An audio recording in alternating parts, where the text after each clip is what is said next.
모든 사람에게는 권리와 의무가 함께 주어집니다.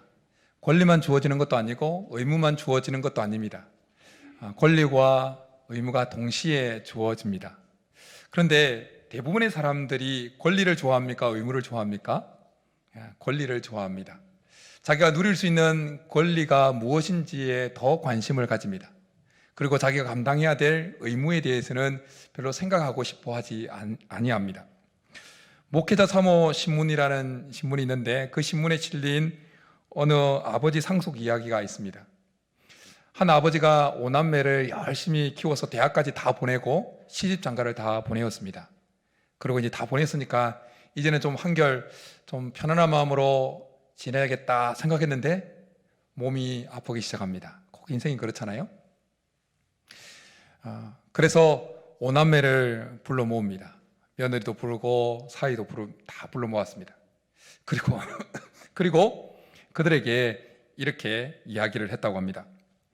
애비가 그동안 빚을 좀 졌는데 7억을 빚졌다. 이제 애비가 병들어서 이 갚을 길이 없는데 니네들이 아버지가 이 애비가 진 빚을 조금이라도 갚았으면 좋겠다. 니네들이 갚을 수 있는 그 금액을 쓰라. 그러면서 빈 종이를 꺼냈다는 거예요. 그러자 아버지로부터 유산을 받을 것이라, 아버지한테 유산이 좀 있어서 유산을 받을 것이라 생각했던 자녀들이 갑자기 한 대 맞은 것처럼 띵 하게 됐다는 거예요. 서로를 멀뚱멀뚱 쳐다봤다는 거예요. 그 중에 그렇게 잘 살지 못하는 셋째가 그 백지에 먼저 5천만 원이라고 썼다는 겁니다. 그리고 나머지 자녀들이 경매의 금액을 적는 것처럼 마지못해서 1,500만 원, 1,000만 원, 2,000만 원, 2,500만 원 뭐 이렇게 썼다는 거예요. 그리고 수개월이 지나고 다시 그 아버지가 자녀들을 불러 모았답니다. 그리고 이렇게 또 이야기했답니다. 내가 죽고 나면 너희들이 얼마 없는 내 유산 가지고 싸울까 봐 내가 재산을 정리했다. 그리고 오늘 니네들이 수개월 전에 쓴 금액의 5배를 각자 상속금으로 주겠다. 그 말을 하자 수개월 전에 가장 적은 금액을 적어내었던 그 자녀의 얼굴이 사색이 되었다라는 이야기였습니다. 이 아버지 상속 이야기처럼 누구나 모든 사람은 자기가 감당해야 될 의무에 대해서는 회피하고 싶어하고 자기가 누릴 수 있는 그 권리는 어쨌든 찾아 먹으려고 합니다. 그러나 분명한 사실은 권리와 의무는 함께 동전의 양면처럼 딱 붙어 있습니다. 그리고 권리와 의무는 마치 수리의 양바퀴처럼 같이 굴러가게 되어 있습니다. 그러기에 권리만 찾아 먹겠다고 생각한다는 것은, 권리만 내가 누리겠다고 하는 것은 수레바퀴에 이 바퀴 하나만 달린 채로 내가 그 수레를 끌고 가겠다는 생각이에요. 어떻게 되겠습니까? 수레의 바퀴에 바퀴 하나만, 수레에 바퀴가 하나만 달려있는 그 수레를 끌면 어떻게 되겠습니까? 잘 끌려지지 않죠. 우리의 인생은 권리와 의무를 동시에 잘 감당하고 누릴 때 잘 굴러가게 되어지는 것입니다. 이 권리와 의무를 동시에 누리고 감당하는 것은 우리가 하나님을 섬기는 부분에서도 동일하게 적용되어집니다. 하나님을 섬기는 우리들에게 하나님의 자녀로서, 하나님의 백성으로서 참 많은 권리가 있습니다. 기도할 수 있는 권리, 하나님께 용서받을 수 있는 권리, 하나님의 인도하심과 보호하심을 받을 수 있는 권리, 하나님의 공급하심을 받아 누릴 수 있는 권리, 여러 가지 참 엄청난 권리들이 많이 있습니다. 근데 그 권리 못지않게 우리가 하나님 자녀로서, 하나님 백성으로서 마땅히 감당해야 될 의무가 있습니다. 그런데 많은 사람들이 그냥 하나님 믿지 않는 사람들을 마찬가지로 가지고 있는 것처럼 하나님 믿는 사람들 중에도 하나님의 자녀로서 누릴 수 있는 그 권리에 대해서는 참 많이 아멘하고 받아들이고 하지만 감당해야 될 의무에 대해서는 별로 달가워하지 않는 성도들이 꽤나 많이 있다는 것입니다. 그러나 여러분, 권리와 의무 중에 우리의 신앙의 기초는 의무입니다. 의무를 잘 감당할 때 그 위에 누릴 수 있는 권리가 집처럼 반석 위에 집처럼 잘 세워져 가는 것입니다. 오늘 시간 하나님께서 말씀을 통해서 우리 속에 한 번 더 의무를 감당하고자 하는 결단이 있기를 간절히 축복합니다. 오늘 예수님은 본문에서 당시 종의 모습을 끌어와서 하나님을 따라가고 있는 자들이, 예수 그리스도를 따라가고 있는 자들이 감당해야 될 그 의무에 대해서 우리에게 말씀하고 있습니다. 예수님 당시에 팔레스타인 지역의 종들은 그 일상이 밖에 나가서 밭을 갈고 양을 치는 것이었습니다. 목축업이 주업이었기 때문에. 그리고 그랬기에 종들이 밖에서 온종일 밭을 갈고 양을 치고 집에 돌아왔다 할지라도 주인이 그 종에게 무슨 특별한 일을 한 것처럼 야, 여기서 와, 여기 자리에 앉아서 밥을 먹어, 그렇게 하지 않는다는 겁니다. 오히려 그 바깥에서 밭 갈고 양을 치고 잔뜩 수고한 그 종에게, 집에 수고하고 들어온 종에게 오히려 주인의 먹을 것을 준비시키고 주인이 먹는 동안에 옆에서 수종 들도록 그렇게 명령한다는 거예요. 그렇게 한다 할지라도 주인이 종에게 살해를 하지 않는다는 거예요. 감사하다고 그렇게 말하지 않는다는 거예요. 예수님은 그 당시에 주인과 종의 모습을 끌어와서 말씀하시고는 10절에서 이렇게 말씀합니다. 우리 10절 같이 읽겠습니다. 시작. 이와 같이 너희도 명령받은 것을 다 행한 후에 이르기를 우리는 무익한 종이라 우리가 하여야 할 일을 한 것뿐이라 할지니라. 무익한 종이라고 말씀하실 때 이 무익하다는 것은 값어치가 없다, 쓸모가 없다라는 말씀입니다. 예수님은 우리가 예수님께서 우리에게 말씀하신, 행하라고 하신 그 모든 것을 다 행한 후에 이렇게 고백하라는 것입니다. 하나님, 저는 쓸모없는 자입니다. 하나님, 저는 가치가 없는 자입니다. 하나님, 저는 해야 할 일을 당연히 한 것뿐입니다. 이렇게 고백하라고 말씀하신 것입니다. 종의 이미지를 좋아하는 사람은 아무도 없습니다. 좀 안 좋잖아요. 종, 하나님 자녀, 이거 좋은데 종, 의감부터 좀 좋지 않아요. 그런데 우리가 뭐 좋지 않다고 할지라도 비껴갈 수 없는 중요한 사실은 성경에서, 창세기부터 계시록까지 성경에서 우리에게 제시하는 우리의 정체성 중에 정말 중요한 정체성이 있는데 그것은 바로 종의 정체성이라는 것입니다. 하나님께서 우리에게 부여하신 그 정체성 중에 종의 정체성은 여러 정체성이 있잖아요. 하나님의 백성, 하나님 자녀, 뭐 여러 정체성이 있는데 그 정체성 중에 우선순위에 제1자리에, 첫 번째 자리에 오는 정체성이 종의 정체성입니다. 출애굽 사건은 우리 그리스도인들에게 영적인 의미를 참 많이 부여하는 사건이죠. 출애굽 사건은 우리가 죄악된 세상에서 출죄하는 사건을 영적으로 예표하고 보여주는 사건입니다. 그래서 출애굽 사건에 등장하는 여러 가지 모습들은 우리 그리스도인들의 신앙생활에 여러 가지 적용되어집니다. 그런데 우리가 출애굽 사건에서 많이 간과하고 넘어가는 것 중에 하나는 바로 정체성과 관련된 부분입니다. 하나님께서 애굽에서 노예 생활하던 이스라엘 백성들을 출애굽시키면서 그들에게 부여하신 첫 번째 정체성이 있습니다. 그것은 바로 종의 정체성입니다. 좀 이상하게 들릴지 모르겠지만 애굽에서 노예 생활하던 이스라엘 백성들을 하나님께서 출애굽시키면서 그들에게 첫 번째로 부여하신 정체성은 자유자의 정체성이 아니라 종의 정체성이었다는 거예요. 종의 정체성. 노예는 자원함이 없죠. 그냥 채찍이 무서워서 막 이제 하는데, 종은 자기에게 주어진 그 자유함을 자원해서 섬기는 자리로 나아가게 되는 것입니다. 하나님은 출애굽한 이스라엘 백성들에게 종의 정체성을 부여하셨어요. 그래서 이 출애굽 사건에 섬기다라는 단어를 계속해서 사용합니다. 섬기다. 섬기는 일은 종이 하는 일이죠. 하나님께서 모세를 바로에게 보내시면서 어떻게 말해야 될지 이렇게 말씀합니다. 여호와께서 모세에게 이르시되 너는 바로에게 가서 그에게 이르기를 여호와의 말씀에 내 백성을 보내라. 그들이 나를 섬길 것이니라. 바로에게 가서 말하기를 내 백성을 보내라. 내 백성이 자유하게 되리라. 그렇게 말하라고 말씀하지 않으셨다는 거예요. 내 백성을 보내라. 그들이 나를 섬길 것이다.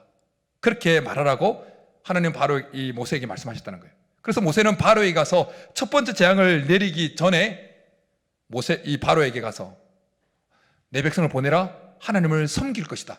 6번이나 하나님을 섬기는 그 종의 정체성을 말씀합니다.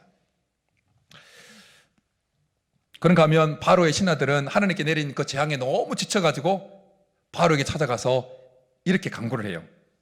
그 사람들을 보내어 그들의 하나님 여호와를 섬기게 하소서, 그들을 보내어 자유하게 하소서라고 바로에게 요청한 것이 아니라 바로 그들을 놓아서 하나님 여호와를 섬기게 하라고 요청했다는 겁니다. 그런가 하면 바로는 그 재앙을 받을 때마다 항복하는 의미로 이렇게 말을 했습니다. 가서 너희 하나님 여호와를 섬기라. 하나님께서 출애굽한 이스라엘 백성들에게 부여하신 첫 번째 정체성은 자원에서 하나님을 섬기는 종의 정체성이었어요. 마찬가지로 하나님께서 우리를 죄 많은 이 세상에서 벗어나게 하시면서 우리에게 부여하신 첫 번째 정체성은 자원에서 하나님을 섬기는 종의 정체성입니다. 예수님은 분명히 우리에게 자유를 주시기 위해서 오셨습니다. 포로된 자에게 자유를, 눌린 자에게 자유를, 포로된 자에게, 보지 못한 자에게 보게 함을, 분명히 자유를 주기 위해서 오셨습니다. 그래서 진리를 알지니 진리가 너희를 자유케 하리라고도 말씀하셨습니다. 그런데 우리가 예수 그리스도로 말미암아 죄에서 자유케 되어주는 그 순간 우리 안에 계신 또 다른 보혜사인 예수의 영 성령은 곧장 우리를 의의 종으로 바로 이끌어갑니다. 우리를 죄에서 자유케 만드시자마자 하나님은 우리에게 종의 자원에서 하나님을 섬기는 종의 정체성을 딱 부여하시는 거예요. 그래서 사도 바울은 성령의 감동하심을 입어서 이 사실을 로마서 6장에서 이렇게 말씀합니다. 하나님께 감사하리로다. 너희가 본래 죄의 종이더니 너에게 전하여 준 바 교훈의 본을 마음으로 순종하여 죄로부터 해방되어, 이 뒷부분이 중요해요. 죄로부터 해방되어 자유하게 되었느니라 말씀하지 않고 죄로부터 해방되어 의에게 종이 되었느니라 말씀합니다. 그런가 하면 베드로 사도를 통해서는 이렇게 말씀합니다. 너희는 자유가 있으나 그 자유로 악을 가리는 데 쓰지 말고 오직 하나님의 종과 같이 하라. 또한 사도 바울을 통해서 또 이렇게 말씀합니다. 형제들아, 너희가 자유를 위하여 부르심을 입었으나 그러나 그 자유로 육체의 기회를 삼지 말고 오직 사랑으로 서로 종노릇하라. 권리를 주장하기보다 의무를 감당하고자 하는 먼저 의무를 감당하고자 하는 그 자세가 바로 하나님께서 우리에게 첫 번째로 부여하신 종의 정체성을 계속해서 정체성대로 살아가는 모습인 것입니다. 바라기는 오늘 예배에 참석한 우리 모두 속에 잃어버렸던, 관가했던, 소홀하게 됐던 그 종의 정체성이 한 번 더 또렷하게 회복될 수 있기를 축복합니다. 그래서 자원에서 하나님을 섬기고 자원에서 형제 자매들을, 이웃을, 지체들을 섬기는 우리 모두가 될 수 있기를 축복합니다. 여러분, 우리가 종의 정체성, 하나님께서 첫 번째 출제시키면서 우리에게 첫 번째 보여하셨던 그 종의 정체성을 회복해서 종의 자세를 계속해서 견지하며 신앙생활하고 생활할 때 우리에게는 참 많은 유익들이 주어집니다. 여러 유익들 중에 대표적인 두 가지를 들면 이것입니다. 오늘 이 두 가지를 나눌 때 그 유익이 우리 속에 풍성해질 수 있기를 축복합니다. 우리가 종의 정체성을 회복해서 종의 자세를, 내가 해야 될 것을 한 것뿐이다, 나는 무익한 종이다, 그 자세를 견지할 때 주어지는 첫 번째 유익은 이것입니다. 시험에 드는 횟수가 급격히 줄어들게 된다는 것입니다. 시험에 드는 횟수가 급격하게 줄어들게 된다는 것입니다. 우리가 신앙생활을 하면서 가끔씩 시험에 들죠. 종종 시험에 듭니다. 근데 시험에 들게 하는 이유가 여러 가지입니다. 이런 저런 이유로 시험에 드는데, 그런데 시험에 들게 하는 그 원인, 거의 탑3에 해당되어지는, 거의 1순위에 해당되어지는 원인이 하나 있습니다. 그것은 바로 섭섭함입니다. 섭섭함. 섭섭함이 마음에 확 밀려오면 금방 시험에 빠집니다. 시험에 듭니다. 그런데 많은 그리스도인들로 하여금 그 시험에 빠뜨리게 만드는 그 원인 중에 하나인 섭섭함, 그 섭섭함은 언제 생깁니까? 왜 우리의 마음에 섭섭함이 막 밀려옵니까? 권리를 누려야겠다고 생각하고 있을 때 찾아오는 것입니다. 내가 오늘 본문에 나오는 것처럼 밭에 나가서 양을 치고 밭을 갈고 그렇게 희생하고 수고하고 막 했을 때 사람의 마음은 다 이제 내가 이만큼 수고하고 희생하고 고생했으니 이제는 누릴 만해, 권리를 주장할 만해, 그런 생각이 싹 들어오게 된다는 것입니다. 그것이 인지상정이라는 것입니다. 내가 교회를 섬기고 헌신하고 교회를 세워나가기 위해서 불철주야 그렇게 노력하고 난 다음에는 마음에 그래 내가 이만큼 했으니 그래 이제 알아주겠지, 성도들이 인정해 주겠지, 권리를 누릴 수 있는 자리에 갈 수 있겠지, 그렇게 나름대로 생각을 하게 된다는 거예요. 근데 실제 삶에서는 실상은 다른 사람들이 알아주지 않습니다. 인정해 주지 않습니다. 수고하고 헌신한 거 별로 해서 권리를 누릴 수 있는 자리로 올려주지 않습니다. 그때 섭섭함이 확 밀려오는 거예요. 내가 어떻게 교회를 섬겼는데, 내가 어떻게 헌신했는데, 내가 얼마나 물질을 들였는데, 내가 얼마나 에너지를 시간을 들였는데 몰라줘? 섭섭함이 확 밀려오는 것입니다. 가정 안에서 부부 사이에도 아내와 남편 서로가 서로에게 섭섭함을 가질 때가 있습니다. 내가 어떻게 남편을 위해서, 내가 어떻게 이 가정을 위해서, 아내와 잔치를 위해서 헌신했는데, 수고했는데, 희생했는데 이 헌신을 몰라줘? 섭섭함이 확 밀려오는 것입니다. 그런데 오늘 예수님께서 제자들에게 요구하셨던 것처럼 나는 무익한 종이다, 나는 쓸모없는 돈, 나는 당연히 해야 될 일을 한 것뿐이야, 이런 마음의 자세를 가지면 그 섭섭함은 한 길로 왔다가 7길로 도망가게 될 줄 믿습니다. 남편에 대해서 섭섭함을 가지고 있는 그 아내가 내가 아내로서 남편에게 해야 될 일을 당연히 한 것뿐이야, 이 마음을 가지는 순간 남편에 대해서 가졌던 섭섭함은 순간에 사라져버려요. 아침 안개처럼 사라져버리는 겁니다. 마찬가지로 남편 마음에 있는 아내를 향한 그 섭섭한 마음도 내가 남편으로서 아내를 위해서 해야 할 일을 당연히 한 것뿐이야 라는 마음을 가지는 순간 섭섭함은 그냥 흔적도 없이 사라져버린 거예요. 우리가 하나님을 섬기면서 가정 안에서나 교회 안에서 종의 자세, 마땅히 해야 할 일을 나는 하고 있는 것뿐이야, 마땅한 일을 한 것뿐이야, 이 종의 자세를 견지할수록 그 견지함이, 그 종의 자세를 견지하는 상태가 우리 마음에 가득하면 가득해질수록 섭섭함이 자리할 공간은 점점 줄어드는 거예요. 우리 마음에 종의 자세가 꽉 차 있다면 섭섭함은 그냥 침범하지도 못하고 문전박대당하고 대출당할 줄 믿습니다.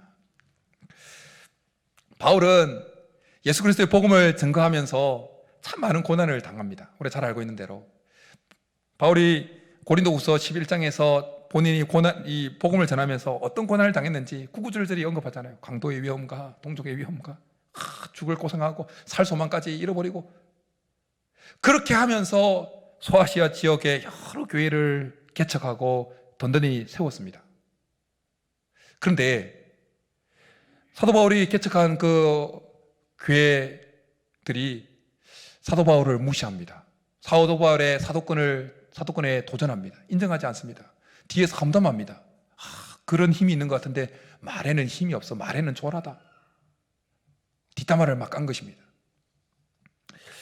그런가 하면 사도 바울이 전도 여행을 다닐 때 후원을 잘 해주지, 몇 교회 빼고는, 한두 교회 빼고는 후원금을 지원하지 않습니다.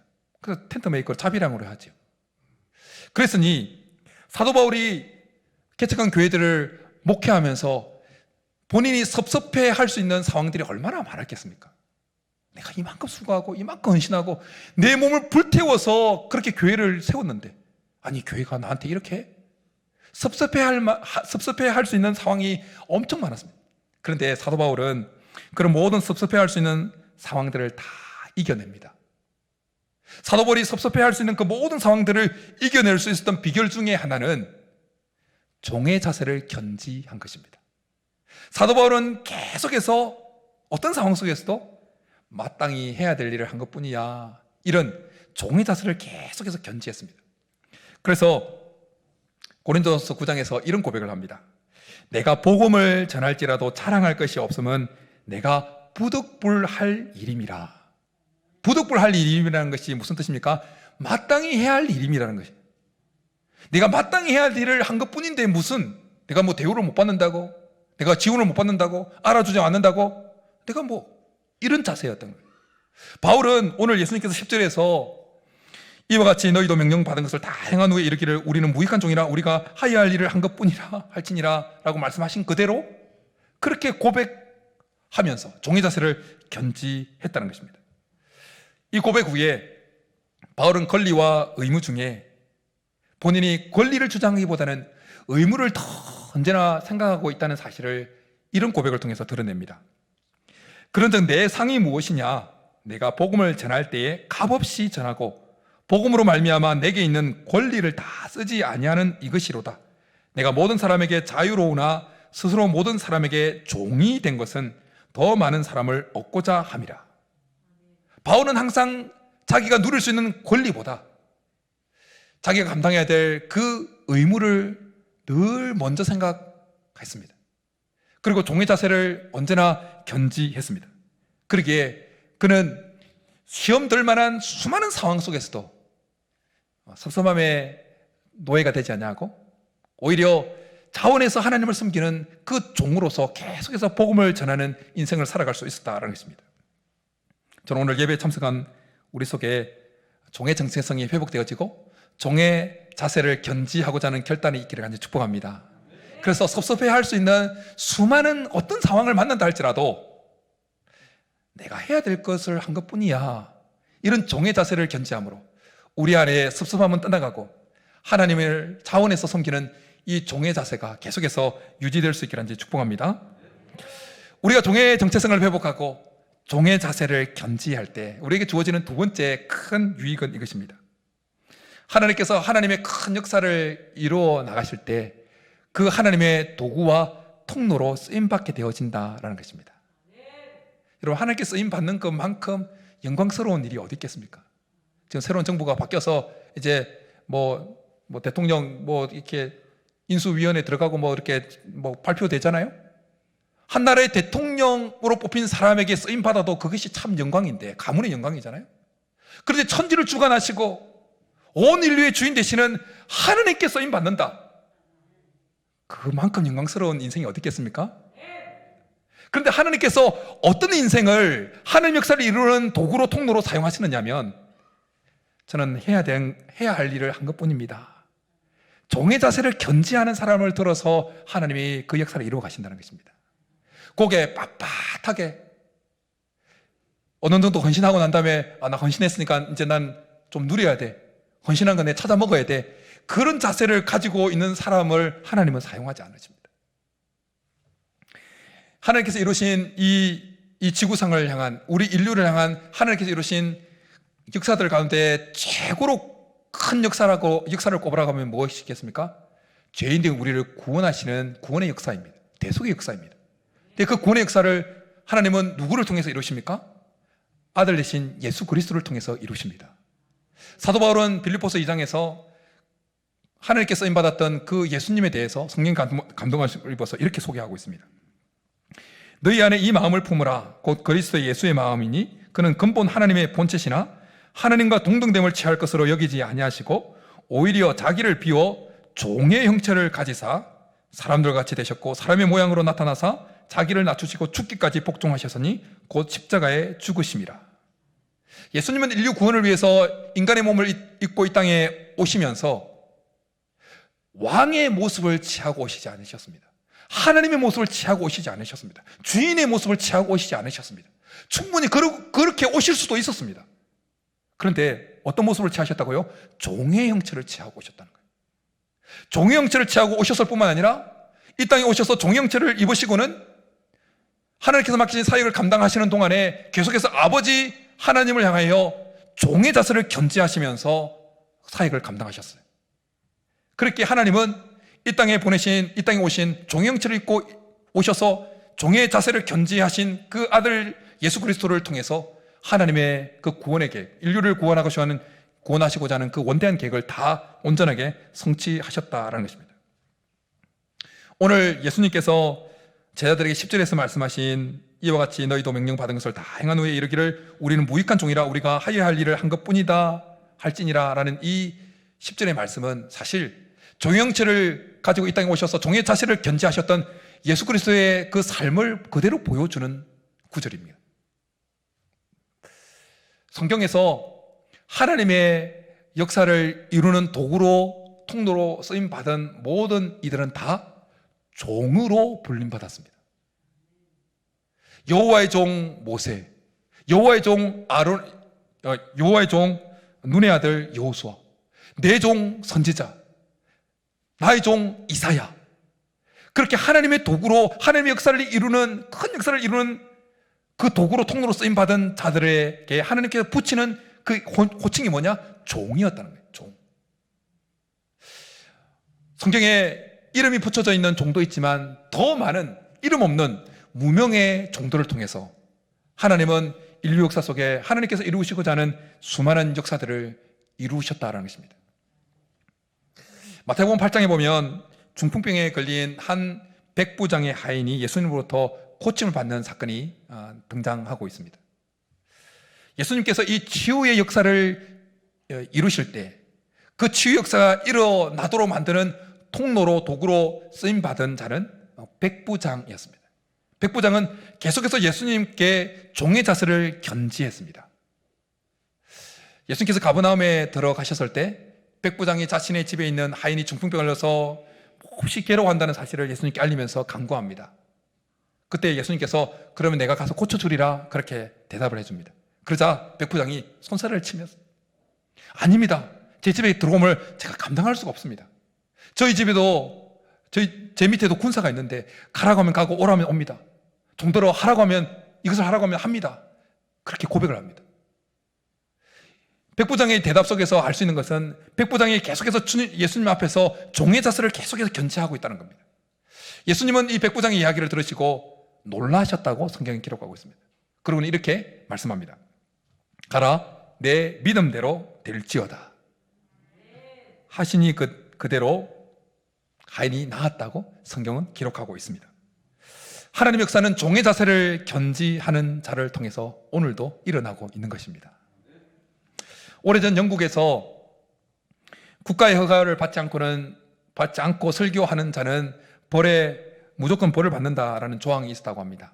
그런데 한 젊은 설교자가 이 조항을 어기게 됩니다. 허가를 받지 않고 설교를 하게 되어집니다. 그래서 감옥에 투옥되어집니다. 12년 동안 감옥에서 생활하는 동안에 그의 아내는 병들어 죽게 되어집니다. 그러니까 자녀들도 고아가 되어졌습니다. 감옥에서 그 설교자가 하나님 기도하면서 하나님 너무 힘듭니다. 이 힘든 상황 제가 어떻게 할 수 있는 일이 아무것도 없습니다. 그렇게 기도할 때 하나님께서 그에게 응답 주시면서 글을 쓰라. 내가 너에게 준 글 쓰는 달란트가 있지 않냐. 글을 쓰라.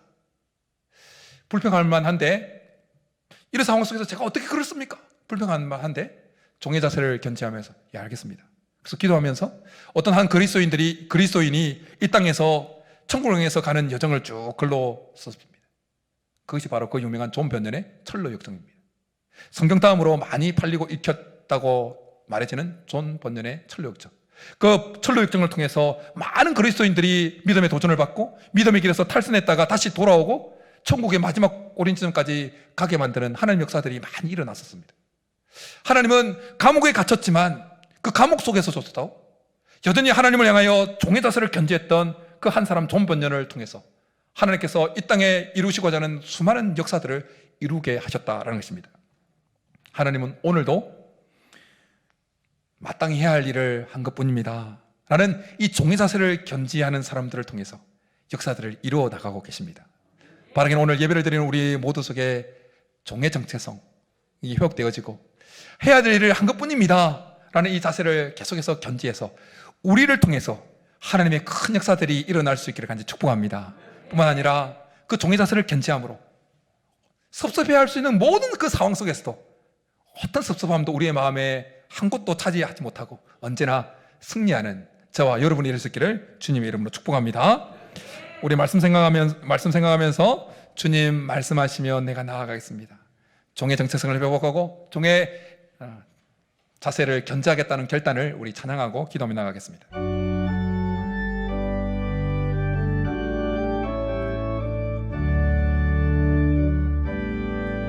주님 말씀하시면 내가 나가리라.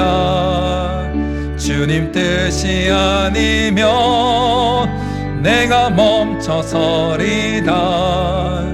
나의 가고 서는 것 주님 뜻에 있으니 오 주님 나를 이끄소. 주님 말씀하시면 주님 말씀하시면 내가 나가리라. 주님 뜻이 아니면 내가 멈춰서리다. 나의 가고 서는 것 주님 뜻에 있으니 오 주님 나를 이끄소서. 뜻하신 그곳에 나 있기 원합니다. 이끄시는 대로 순종하며 살리니 연약한 내 영혼 통하여 일하소서. 주님 나라와 그 뜻을 위하 뜻하신 그곳에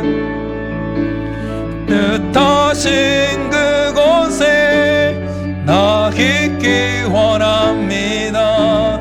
이끄시는 대로 순종하며 살리니 연약한 내 영혼 통하여 일하소서.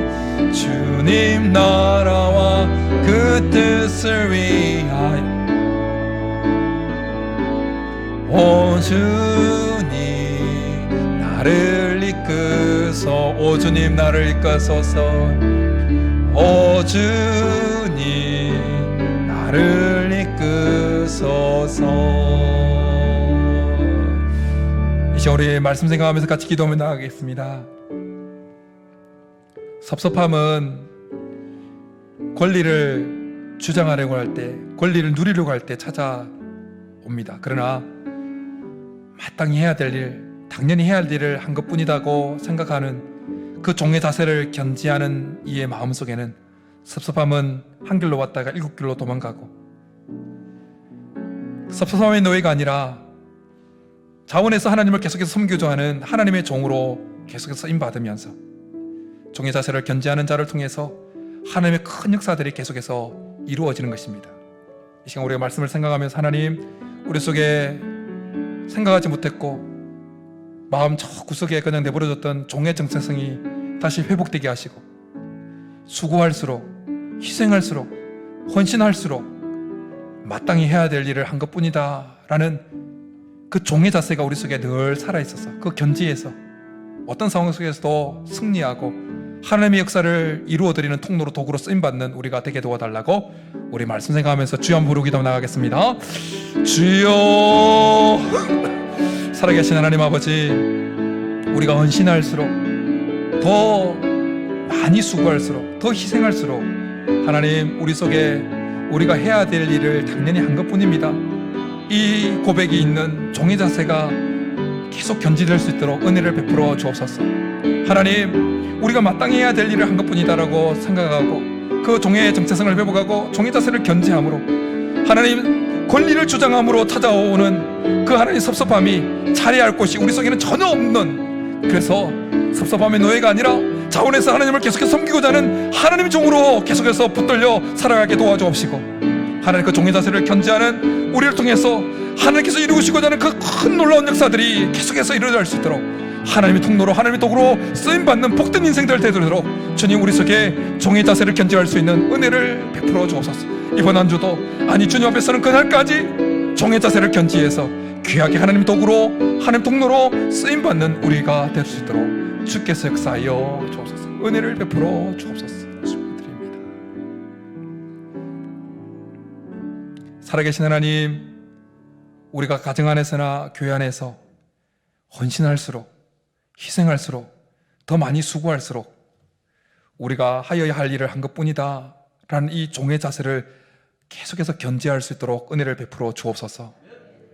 그래서 하나님, 권리를 누리고자 할 때 찾아오는 그 섭섭함이 우리 속에는 전혀 자리할 곳이 없게 하시고, 오히려 섭섭함의 노예가 아니라 자원에서 하나님을 계속해서 섬기고자 하는 하나님 종으로 붙들려 살아가는 인생들 되게 하여 주시고, 그렇게 모든 것을 어차피 당연히 해야 될 일을 한 것뿐이다라는 이 종의 자세를 견지하는 우리를 통해서 하나님의 큰 역사가 이루어지는 것을 경험하는 복된 성도들 다 되도록 역사하여 주옵소서. 그렇게 해주실 줄 믿고 감사를 드리며 예수님의 이름으로 축복하며 기도드립니다. 아멘.